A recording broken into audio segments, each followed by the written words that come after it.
Bonjour à tous! Je suis super heureuse de vous retrouver aujourd'hui pour une nouvelle vidéo. Et c'est vrai que ça faisait un petit bout de temps, j'ai réalisé ça là en rentrant dernièrement de retraite, je suis rentrée hier soir. J'ai réalisé que ça faisait hyper longtemps que je ne vous avais pas fait un petit instant un petit peu, vous savez, message pour les temps actuels et à venir, ou un petit peu un message avec les énergies du moment. Bref, une vidéo qui soit un petit peu d'actualité en fait. Et c'est vrai que ces derniers temps, on a zoomé sur des thématiques très précises. Et puis là m'est venue d'un seul coup l'envie de partager quelque chose d'un petit peu plus élargi. Alors j'ai intitulé cette vidéo Les énergies du moment, je lis en même temps, dépouillement, prise de pouvoir et révélation. Alors oui, c'est vrai que j'ai quelques petites choses à vous dire à ce sujet. C'est sûr que en ce moment, il y a beaucoup de remue-ménage qui est en cours. Alors je sais pas si vous avez déjà remarqué, mais en fait, c'est un petit peu le cas à chaque fin d'année. Moi personnellement, à la fin de l'année, je le vois toujours comme, vous savez, on a accumulé finalement plein de dossiers. C'est comme si on serait, vous voyez, dans un bureau et on a des dossiers, des piles de dossiers. Et puis l'année, on n'a pas forcément le temps de traiter tous nos dossiers. Donc on va mettre une pile de dossiers de côté en se disant bon, on verra ça plus tard. Et en fait, les fins de l'année, je le vois toujours comme une activation de la liste d'attente, vous savez. Et donc tu vas avoir les dossiers que t'as mis sur le côté qui d'un seul coup vont dire oh, avant la fin de l'année, il faut traiter l'info. Et puis il y a une espèce d'accélération comme ça à chaque fin d'année. Alors je sais pas si c'est le cas de tout le monde ne le ressent pas forcément ici. Je parle bien sûr à ceux qui se reconnaîtront et puis à ceux qui se reconnaissent pas, et tant pis, tout simplement. Donc ici, je ressens beaucoup dans toutes les fins d'année toujours un processus un petit peu d'accélération. Et puis c'est vrai que ça fait quand même quelques années maintenant qu'on est en plus dans une forme d'accélération vibratoire. Alors l'accélération intérieure plus l'accélération vibratoire, il y a des moments c'est panique à bord. Vous comprenez, c'est cette activation que je sens en ce moment.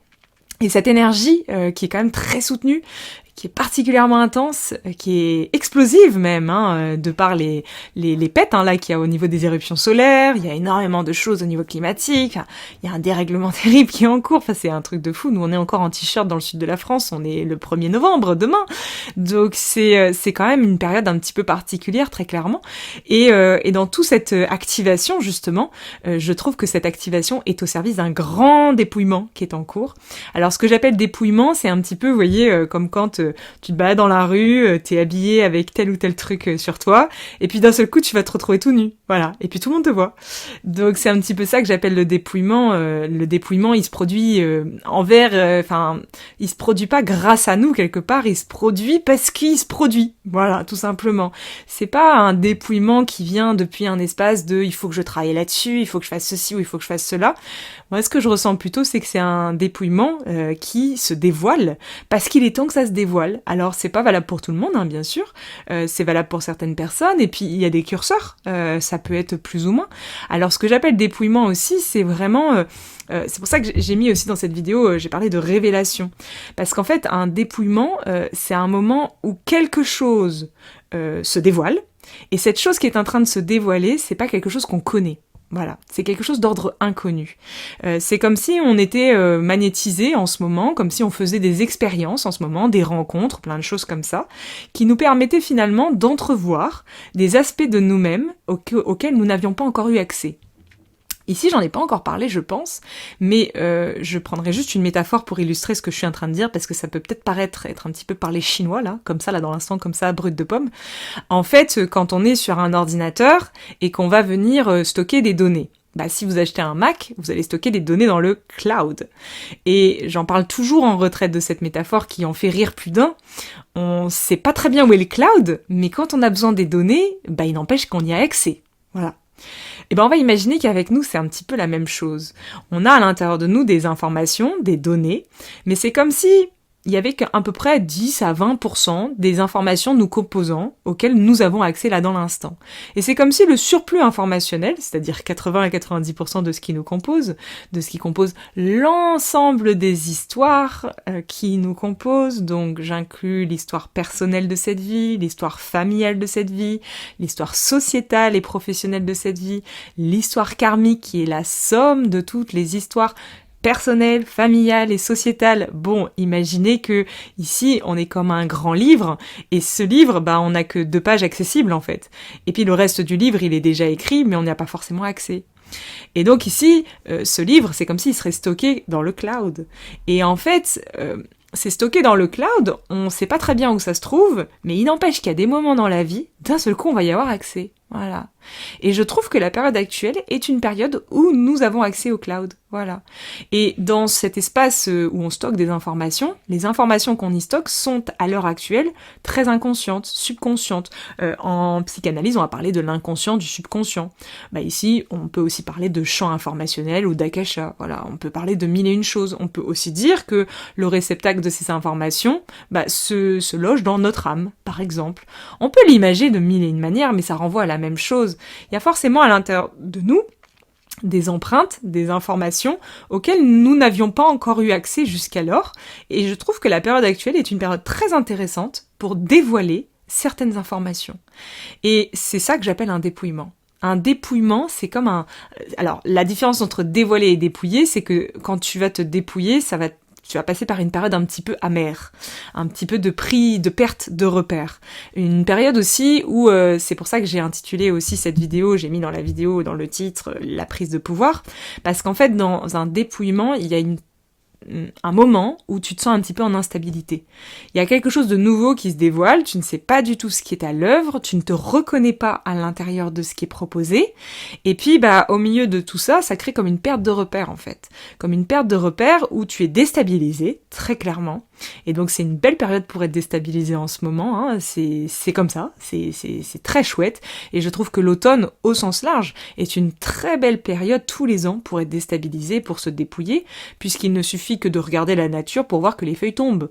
Donc je trouve toujours que c'est une période de l'année où il y a des choses qui se dévoilent, mais particulièrement cette année, même si toutes les années sont particulières. Voilà, j'ai pas envie de faire, vous savez, la grande prêtresse ici qui divulgue un message pour les temps actuels comme si c'était un truc extraordinaire.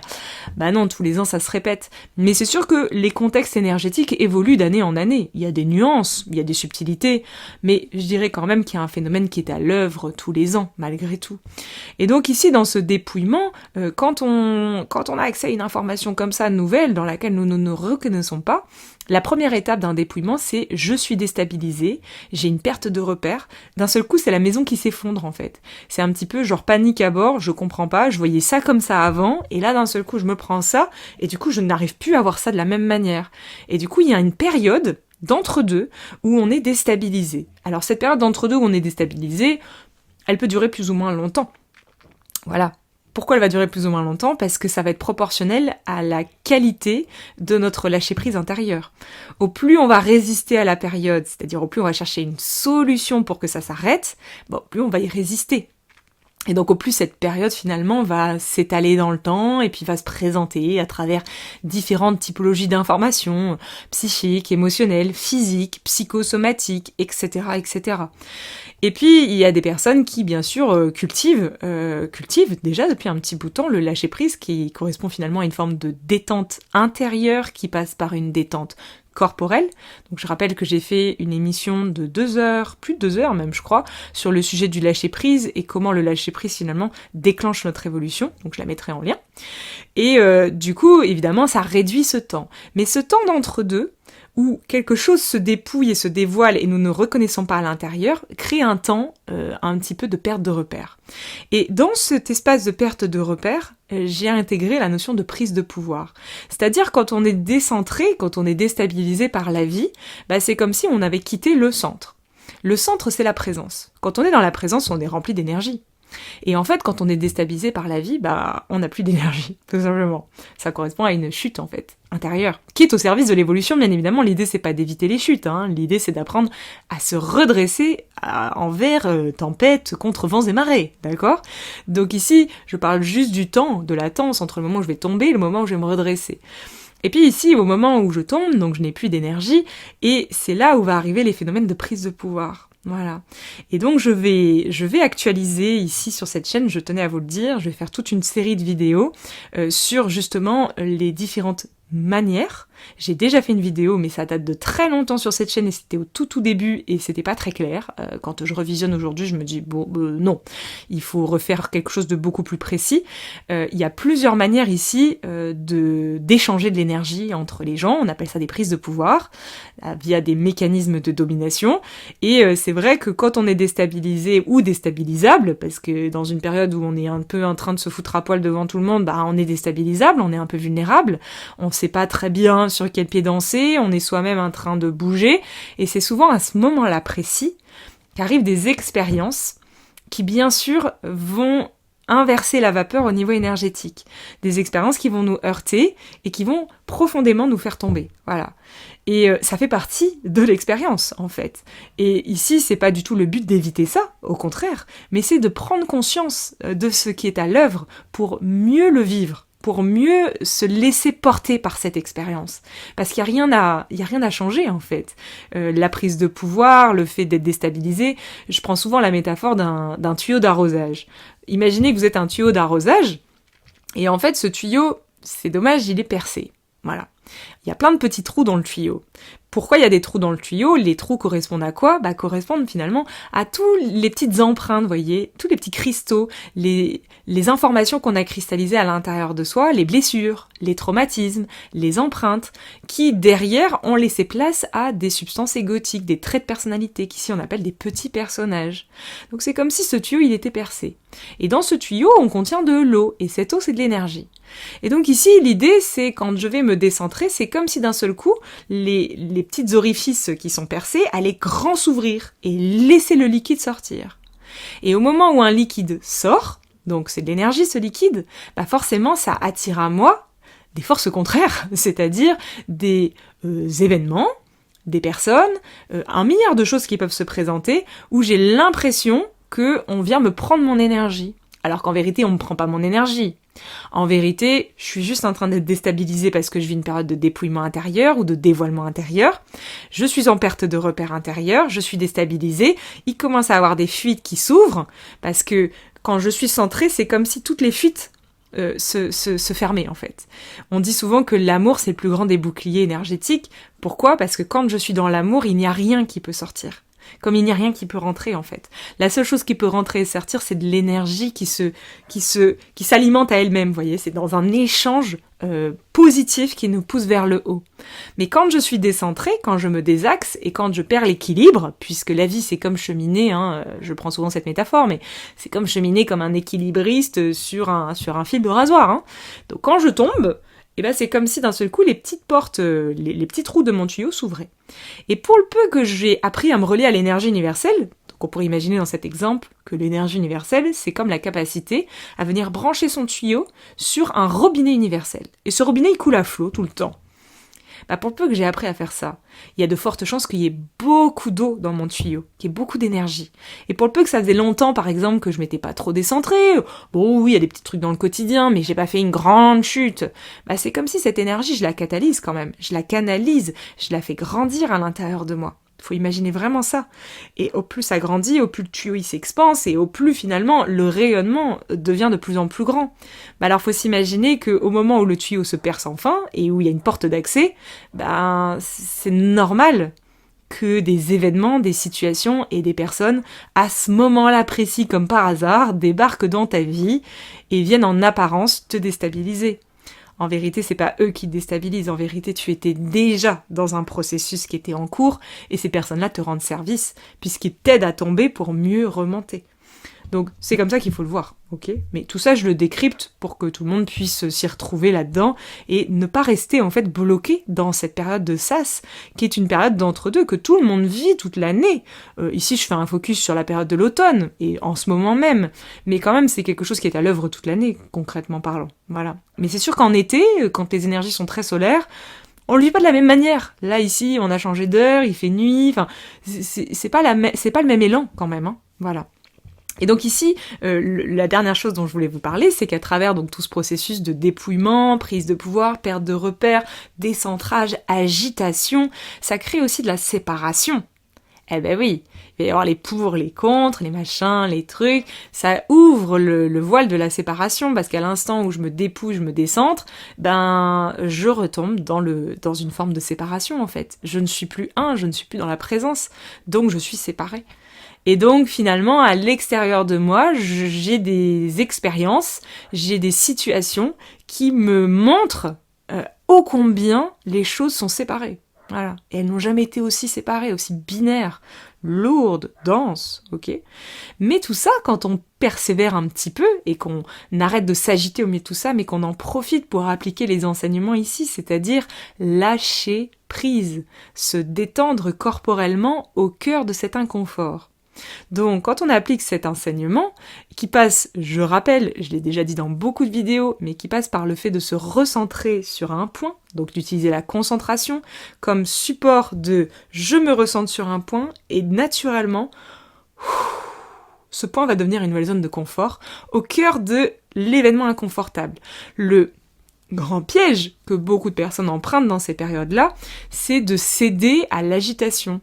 Et c'est de chercher à comprendre pourquoi il m'arrive ça, qu'est-ce que ça veut dire, d'où ça vient, etc., etc. Et je vais analyser, je vais chercher à comprendre, je vais chercher une solution, je vais demander de l'aide depuis un espace qui veut trouver une solution pour aller mieux.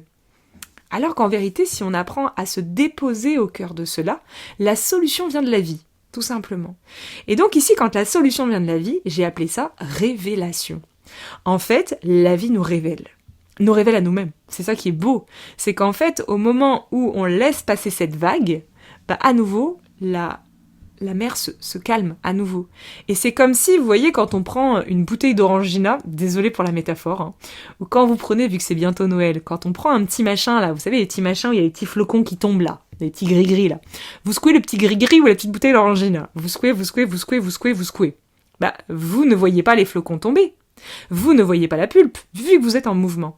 Bah, cette période en mouvement, c'est la période d'agitation, vous voyez. C'est cette période où on se dépouille, on sait pas ce qui se passe, on s'agite. Et on s'agite, et on s'agite, et on s'agite. Et on ne voit pas, on n'arrive pas à prendre conscience parce qu'il y a trop de mouvement. Et puis arrive le lâcher-prise. Et le lâcher-prise, c'est se détendre au cœur de l'inconfort. Et donc ici, ça revient à faire quoi ? Bah, ça revient à déposer la bouteille d'orangina ou à déposer le petit gris-gris sur une table. Et qu'est-ce qui se passe quand on le dépose ? On voit la pulpe qui descend, ou on voit la neige qui tombe. Donc on le voit. D'un seul coup, on voit ce qu'il y a à l'intérieur de nous. On se rend compte de la substance. Enfin, on voit clair, ça se révèle, ça se dévoile. Et là, il y a une prise de conscience. Et cette prise de conscience, elle passe pas par la tête, elle passe par le corps. Elle s'informe à elle-même. Et ça, c'est chouette. Ça, c'est vraiment très très beau. Et donc, c'est ça la période qui est à l'œuvre. C'est absolument pas quelque chose de négatif, parce que quand on parle de dépouillement, prise de pouvoir, tu dis « Oh putain, c'est quoi cette période de caca boudin ?» Mais pas du tout. Parce qu'en fait, tout ce dépouillement qui est à l'œuvre, toutes ces prises de pouvoir qui sont à l'œuvre, participent à notre réveil intérieur. Et donc d'un seul coup, on va voir ces flocons tomber, on va voir les substances qui vont se décanter, comme quand on fait du café, ça se décante. Il faut un petit temps pour que le café passe. Bah, c'est la même chose avec les informations à l'intérieur de nous. Quand on se dépouille, c'est comme si d'un seul coup, une information arrivait à l'intérieur de nous, et elle a besoin de temps, d'espace, et elle a besoin de circuler à travers nous pour faire ce qu'elle a à faire. Elle fait ça un petit temps, et ensuite elle a fini son passage, et elle se décante à travers nous, et elle descend à travers nous, et ensuite, tranquillement, elle repasse dans la lumière. C'est vraiment ça, en fait, le processus. C'est comme si on reprenait la métaphore du tuyau. Bah, faut imaginer que dans ce tuyau, le tuyau est percé, mais ce tuyau, il y a également des nœuds, en fait, sur le tuyau. Et les nœuds, c'est comme, vous voyez, les empreintes, les traumatismes, toutes les souffrances, tous les trucs qu'on porte à l'intérieur de nous. Bah, ça forme des nœuds. Et en fait, quand les substances sont en train de se dépouiller, bah c'est comme s'il y avait des nouvelles informations. Quand on branche le tuyau à ce robinet, bah ce robinet laisse couler de l'énergie, mais aussi des informations. Mais ces informations, elles n'arrivent pas à descendre à travers nous parce qu'on a des nœuds. Et en fait, on résiste à l'information parce qu'elle est déstabilisante, elle est inconfortable, elle est pas agréable. Très clairement, c'est pas agréable. Voilà. J'ai pas dit que c'était de la souffrance, mais c'est inconfortable, ok ? Et au plus on va résister, au plus on va tendre ce nœud intérieur. Et au moment où on va lâcher prise, on va se détendre. Et que va faire le nœud? Il va s'ouvrir, il va commencer à se décortiquer, vous voyez, comme quand tu as un nœud quelque part avec ton lacet, que tu commences à faire ça, voilà. Et que va faire l'information? Elle va pouvoir passer à travers. Et elle va pouvoir passer à travers nous. Et quand l'information finit son passage à travers nous, c'est comme si ça se dévoile, ça s'informe. Alors c'est pas forcément, vous voyez, la grande révélation du siècle, j'ai découvert que ceci ou que cela. Non, ça peut nous informer d'informations concrètes, effectivement, de cet ordre-là, mais ça peut aussi nous informer d'une forme juste d'énergie. C'est-à-dire, une fois que c'est passé, on se sent plus comme avant. Et ça se matérialise comment dans la réalité? Ça se matérialise par comme si on avait beaucoup plus de hauteur par rapport à certains événements de notre vie, par rapport à la vie quotidienne en général. C'est comme si on avait un dédoublement intérieur, comme si il y avait une forme de clarté intérieure, une forme d'ouverture, une forme d'un seul coup, on voit clair. Vous savez, dans la vie, il y a des périodes, notamment quand on se dépouille, on a la tête qui se colle sur le carreau. Et on voit pas clair. Et on se dit, mais je comprends pas, ça m'agite, Et on lutte, et on lutte. Et on a la tête qui est collée, qui est collée, qui est collée. Et au moment où ça se dévoile, au moment où ça se révèle, c'est comme si on prenait de la distance par rapport à la fenêtre, et donc par rapport à l'information que cela dévoile, et d'un seul coup, on se rend compte qu'en fait, il y a de la hauteur. Et que cette information qui est à l'œuvre et qui est en train de se dévoiler, elle n'est pas aussi importante qu'elle en a l'air. C'est une information comme une autre. Et ainsi, on laisse passer. Voilà. Donc, tout ce processus, on pourrait le résumer par un mot, c'est l'art de la transmutation, finalement. Et c'est ça qui est à l'œuvre en ce moment. Mais c'est à l'œuvre depuis très longtemps. Mais je trouve qu'en ce moment, il y a une particularité, et avec la saison qui est en cours, c'est comme si c'était une proposition un peu plus clairement annoncée. Donc voilà un petit peu les amis ce que j'avais à vous dire. Sachez que suite à cette vidéo, je vais faire toute une série de vidéos sur justement ces petites périodes d'entre-deux là. Qu'est-ce qui se passe? Comment cette énergie elle s'échange? On me dit souvent oui, il faut se protéger. Mais comment on se protège? Mais c'est quoi la protection? Mais est-ce que véritablement on peut se protéger quand on est décentré?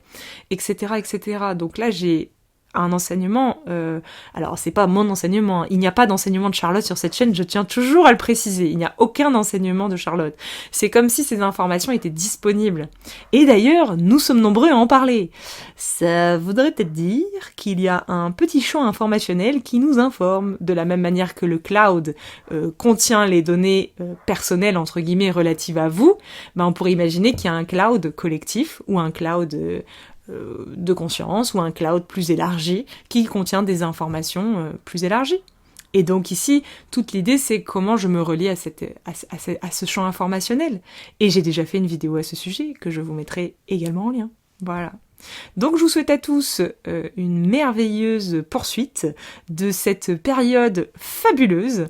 Et puis je vous embrasse bien fort. Je vous dis à nouveau également, petit slash avant de finir la vidéo, que je rappelle à nouveau, j'ai créé récemment une plateforme qui s'appelle la plateforme du réveil des consciences, plateforme sur laquelle on se rassemble, on fait des émissions ensemble, on discute ensemble, on est des humains qui interagissent avec des humains derrière un ordinateur, mais c'est des humains qui se parlent et dans un cadre de bienveillance, de bonté, d'échange, de co-création collective. Et c'est un très bel endroit. Voilà, je voulais juste vous le dire. Je vous embrasse très très fort et je vous mettrai sous la vidéo toutes les informations. Gros bisous à tous.